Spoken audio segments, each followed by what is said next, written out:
അങ്ങനെ കാണാതായ അനിയെ തിരികെ കിട്ടുന്നുണ്ട്. അവിടെ വെച്ച് നന്ദു അനിയും സംസാരിച്ചുകൊണ്ട് നിൽക്കുന്നതും അനി നന്ദുവിനെ കെട്ടിപ്പിടിക്കുന്നതും ആ വീഡിയോസൊക്കെ വേണു എല്ലാവരെയും കാണിക്കുന്നുണ്ട്.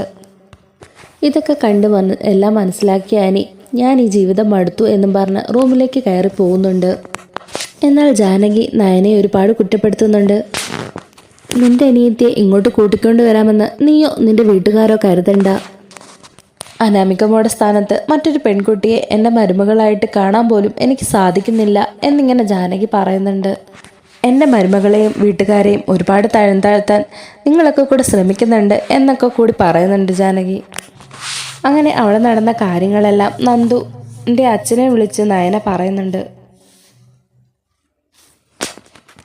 അച്ഛാ, ഇനി ഇതിങ്ങനെ വിട്ടാൽ പറ്റില്ല. എത്രയും പെട്ടെന്ന് നന്ദുവിൻ്റെ വിവാഹം നടത്തണം. അല്ലെങ്കിൽ അനിയുമായിട്ടുള്ള ഓരോ പ്രശ്നങ്ങൾ പറഞ്ഞ് നന്ദുവിനെ എല്ലാവരും കുറ്റപ്പെടുത്തിക്കൊണ്ടിരിക്കും. അനിയുടെ ജീവിതം നന്നാവാനും പോകുന്നില്ല എന്നൊക്കെ നയന പറയുന്നുണ്ട്.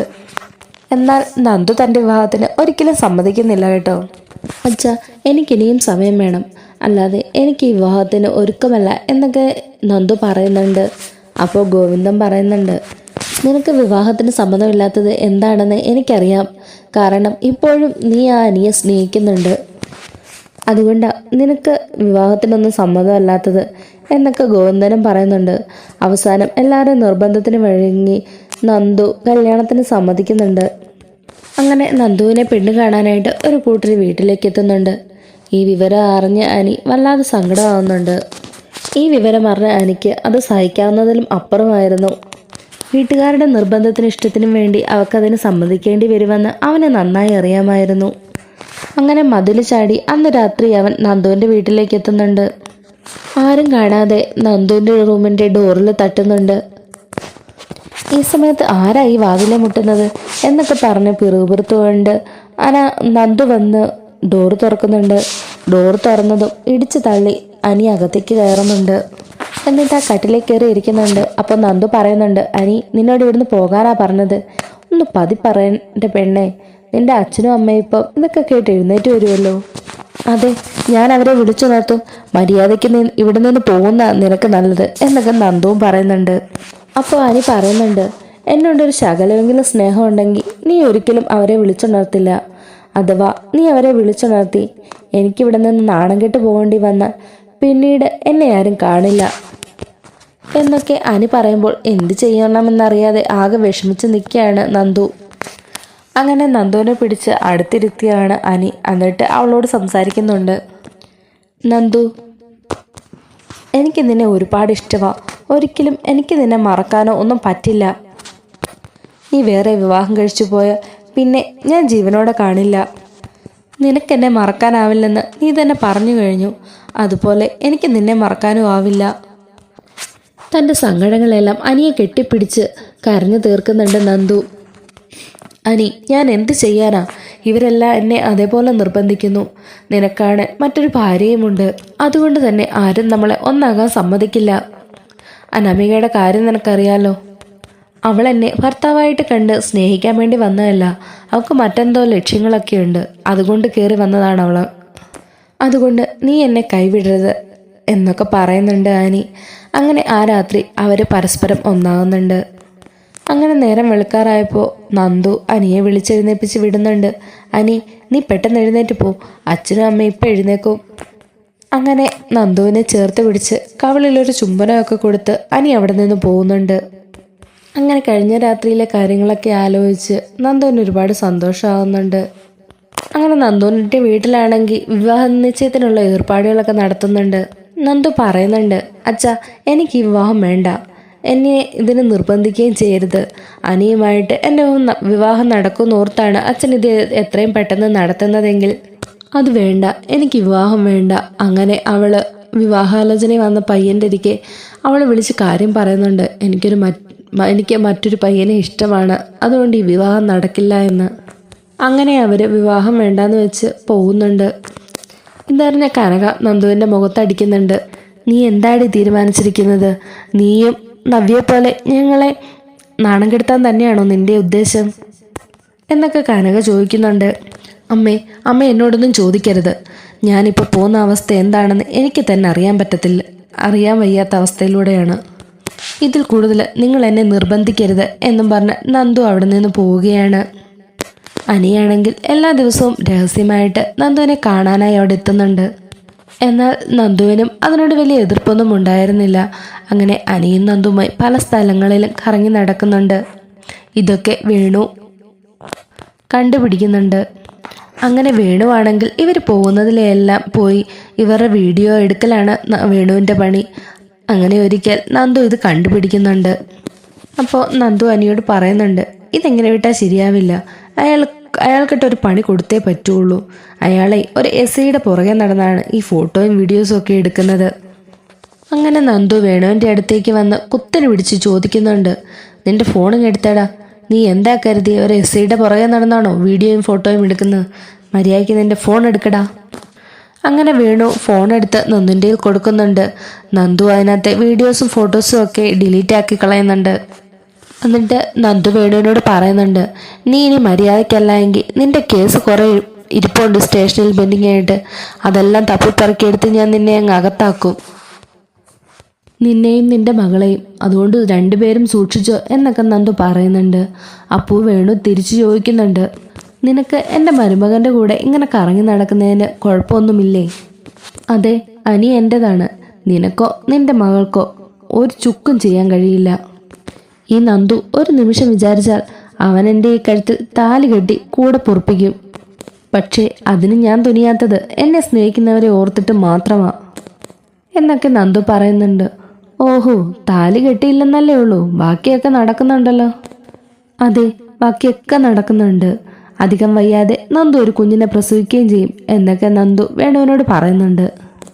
ഇത് പറഞ്ഞു കഴിഞ്ഞപ്പോഴാണ് നന്ദുവിൻ്റെ നെഞ്ചിലൊരു ഇടി വെട്ടുന്നുണ്ട്. കാരണം നന്ദുവിൻ്റെ പീരിയഡ്സ് ഡേറ്റ് തെറ്റിയിരിക്കുകയാണ്. പെട്ടെന്ന് തന്നെ നന്ദു അവിടെ നിന്ന് പോകുന്നുണ്ട്. അപ്പോൾ വേണു വിചാരിക്കുന്നുണ്ട്, നന്ദു എന്താ പെട്ടെന്ന് അങ്ങനെ ഉൾവലിഞ്ഞു പോയത്, ഇതിലെന്തോ കാരണമുണ്ടല്ലോ എന്നൊക്കെ വേണു ചിന്തിക്കുന്നുണ്ട്. പെട്ടെന്ന് തന്നെ നന്ദു പോയിട്ട് തൻ്റെ റൂമിലെ കലണ്ടറിൽ നോക്കുന്നുണ്ട്. അങ്ങനെ അവൾ കലണ്ടറിൽ നോക്കുമ്പോൾ അവളുടെ പീരിയഡ്സ് ഡേറ്റ് 3-4 ദിവസം തെറ്റിയിട്ടുണ്ട്. അപ്പം നന്ദു വിചാരിക്കുന്നു, ഈശ്വര, ഇതിപ്പോൾ ഇനി എന്താ? അങ്ങനെ നന്ദു അനിയെ വിളിക്കുന്നുണ്ട്. അനിയോട് ഈ കാര്യങ്ങളൊക്കെ പറയുന്നുണ്ട്. അത് പിന്നെ അനിയോട് ഇതെങ്ങനെ പറയണ്ടേന്ന് എനിക്കറിയില്ല. എന്താ നന്ദു, എന്താ കാര്യം? അത് പിന്നെ അല്ലെങ്കിൽ വേണ്ട എന്നും പറഞ്ഞ് നന്ദു ഫോൺ വെക്കുന്നുണ്ട്. എന്നിട്ട് അവൾ നേരെ ഒരു ഹോസ്പിറ്റലിലേക്ക് പോകുന്നുണ്ട്. അവിടെ ചെന്ന് തൻ്റെ തൻ്റെ പീരിയഡ്സ് ഡേറ്റ് തെറ്റി എന്ന് അവളവിടെ പറയുന്നുണ്ട്. അവരപ്പോൾ ഒരു പ്രഗ്നൻസി കിറ്റ് എടുത്ത് കൊടുക്കുന്നുണ്ട്. മേഡത്തിന് എന്തെങ്കിലും അബദ്ധം പറ്റിയോ, അതോ മേഡത്തിൻ്റെ വിവാഹം കഴിഞ്ഞതാണോ എന്നൊക്കെ അവിടുന്ന് ചോദിക്കുന്നുണ്ട്. അപ്പോൾ നന്ദു പറയുന്നുണ്ട്, എൻ്റെ വിവാഹം കഴിഞ്ഞതാണെന്ന്. അപ്പോൾ പിന്നെ എന്തിനാ മേഡം ഇങ്ങനെ ടെൻഷനാകുന്നത്, പോയി പ്രഗ്നൻസി ചെക്ക് ചെയ്തിട്ട് വന്നോളൂ എന്ന് പറയുന്നുണ്ട്. അങ്ങനെ അവളത് ടെസ്റ്റ് ചെയ്ത് നോക്കുമ്പോൾ അതിൽ പോസിറ്റീവായിരിക്കും. അത് കണ്ട് പിന്നെ ആ ഹോസ്പിറ്റലിൽ നിൽക്കാതെ അവൾ പെട്ടെന്ന് വീട്ടിലേക്ക് എത്തുന്നുണ്ട്. എന്നിട്ട് അവൾ പെട്ടെന്ന് അവളുടെ റൂമിൽ കയറി കതകടിച്ചിരിപ്പുണ്ട്. ഇത് കാണുമ്പോൾ കനക ചോദിക്കുന്നുണ്ട്, എന്താ പറ്റിയ ഇവക്ക്, എന്താ പറ്റിയത്, നീ എന്താ വാതിലടച്ചിരിക്കുന്നേ? ഒന്നുമില്ലമ്മേ, എനിക്കൊരു ക്ഷീണം തളർച്ചയും പോലെ, അതുകൊണ്ട് ഒന്ന് കിടക്കാമെന്നോർത്താണ് ഞാൻ നേരത്തെ വന്നത്. എൻ്റെ മോള് ഓടി നടന്ന് ഒരുപാട് ജോലി ചെയ്യുന്നത് കൊണ്ടാണ്, നിനക്ക് കുറച്ച് സമയം റെസ്റ്റ് എടുത്തൂടെ എന്നൊക്കെ കനക ചോദിക്കുന്നുണ്ട്. അങ്ങനെ ഈ സമയത്ത്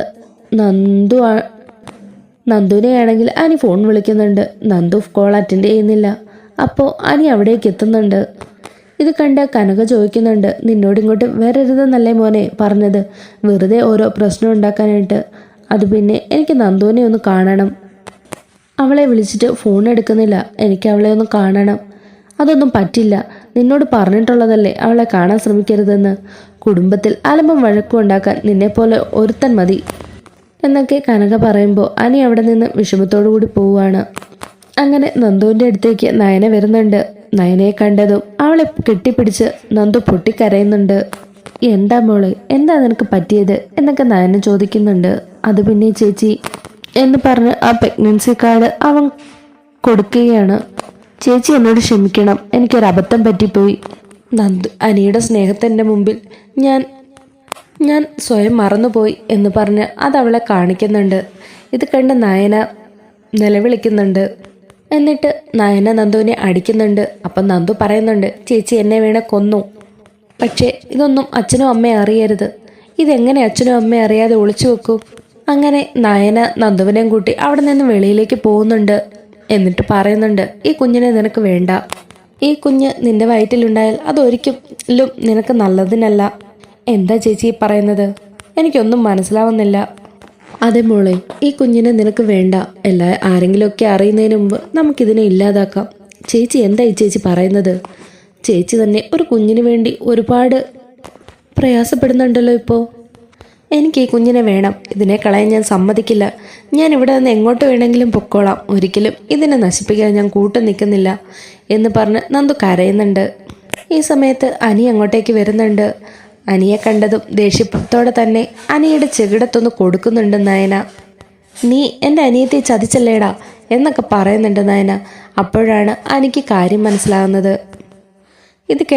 ഇത് നന്ദു പ്രഗ്നൻ്റ് ആണെന്ന് മനസ്സിലാക്കിയ അനി പറയുന്നുണ്ട്, ആഹാ ഇതിപ്പോൾ നല്ല കാര്യമായല്ലോ, എൻ്റെ ഭാര്യ പ്രഗ്നൻ്റ് ആണെന്നോ? അപ്പോൾ നയന പറയുന്നുണ്ട്, നീ എന്തിനാ നീ ഇങ്ങനെ സന്തോഷിക്കുന്നത്? ഇത് നിൻ്റെ ഭാര്യയല്ല, നിൻ്റെ കാമുകിയാ. മറ്റുള്ളവരറിഞ്ഞാൽ എന്ത് നാണക്കേടാണ്. മുത്തശ്ശനും മുത്തശ്ശിയും ഇതൊക്കെ അറിഞ്ഞാലുള്ള അവസ്ഥ എന്താ? തൽക്കാലം ഇതാരെ അറിയിക്കേണ്ട. ആ അനാമിക എന്ന ഭൂതം എന്നിറങ്ങിപ്പോന്നോ അന്നേ ഇവളെ ഞാൻ എൻ്റെ ഭാര്യയായിട്ട് കൂട്ടിക്കൊണ്ടുവരും. അതിന് അനാമിക ഒരിക്കലും അവിടെ നിന്ന് ഇറങ്ങിപ്പോകില്ല. അതിന് അവൾക്ക് യാതൊരു ഉദ്ദേശവും ഇല്ല എന്നൊക്കെ പറയുകയാണ്. അങ്ങനെ നന്ദുവിനെ ചേർത്ത് പിടിക്കുന്നുണ്ട് അനി. ആ സമയത്ത് എല്ലാത്തിനും കാരണം നീയാണെന്ന് പറയുന്നുണ്ട് നന്ദു. പൊട്ടിക്കരയുന്നുണ്ട്. ഇതെല്ലാം കണ്ട് എന്ത് ചെയ്യണമെന്നറിയാതെ ആകെ പകച്ചു നിൽക്കുകയാണ് നയനയും. അങ്ങനെ നയന ആദർശിനോട് സത്യങ്ങളെല്ലാം തുറന്നു പറയുന്നുണ്ട്. ഇത് കേൾക്കുന്ന ആദർശ് നയനയോട് ചോദിക്കുന്നുണ്ട്, നീ എന്തൊക്കെയാണ് നയന ഈ പറയുന്നത്? നന്ദു ഗർഭിണിയാണെന്നോ? ഇത് നാട്ടുകാരും വീട്ടുകാരും ഒക്കെ അറിഞ്ഞാലുള്ള അവസ്ഥ എന്താ? അവനാണെ വേറൊരു ഭാര്യ കൂടിയുണ്ട്.